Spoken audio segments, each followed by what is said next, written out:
ओम श्री परमात्मने नमः।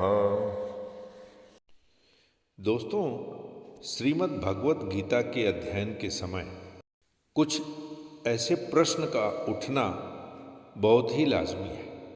इन प्रश्नों का उत्तर देते समय और ढूंढते समय अलग अलग विद्वानों का अलग अलग मत है। आज का प्रश्न यह है कि श्रीमद् भगवत गीता के अंदर सबसे शक्तिशाली श्लोक कौन से हैं। इसके उत्तर में मैं आप सबके समक्ष दो श्लोक प्रस्तुत करूंगा। यत्र योगेश्वरः कृष्णो यत्र पार्थो धनुर्धरः तत्र श्रीविजयो भूतिर्ध्रुवा नीतिर्मतिमर्म। यहाँ पर गीता के उपदेश के समाप्ति के बाद संजय राजन धृतराष्ट्र से कहते हैं कि हे राजन, जहाँ योगेश्वर श्री कृष्ण और धनुर्धर अर्जुन हों, वहीं पर श्री, ऐश्वर्य और विजय होती है। ऐसा विजय जिसके पीछे हार नहीं है। ईश्वरीय विभूति और चल संसार में अचल रहने वाली नीति है, ऐसा भगवान का कहना है।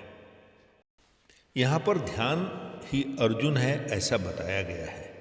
इंद्रियों की दृढ़ता ही गांडीव है, अर्थात स्थिरता के साथ ध्यान धरने वाला महात्मा अर्जुन।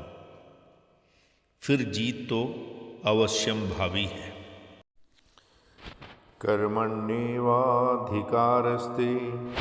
मा फलेषु कदाचन मा कर्मफलहेतुर्भूर्मा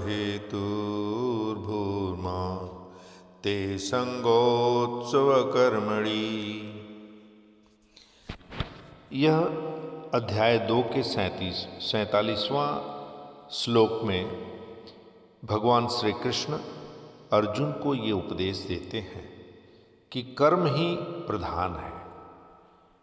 कर्म करने में ही तेरा अधिकार है, फल में कभी नहीं। ऐसा समझ कि फल है ही नहीं।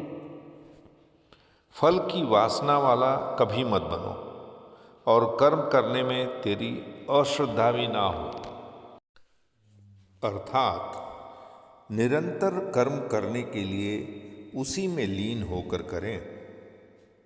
प्रायः इस श्लोक का उदाहरण देकर लोग कहते हैं कि कुछ भी करो, केवल फल की कामना मत करो। लो, हो गया निष्काम कर्मयोग। निष्काम कर्मयोगी को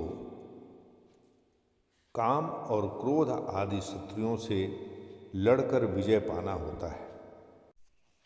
इसमें कामनाओं का त्याग करना होता है। इस कर्म के परिणाम स्वरूप परम शांति को प्राप्त होता है जी। हरि ओम तत्सत।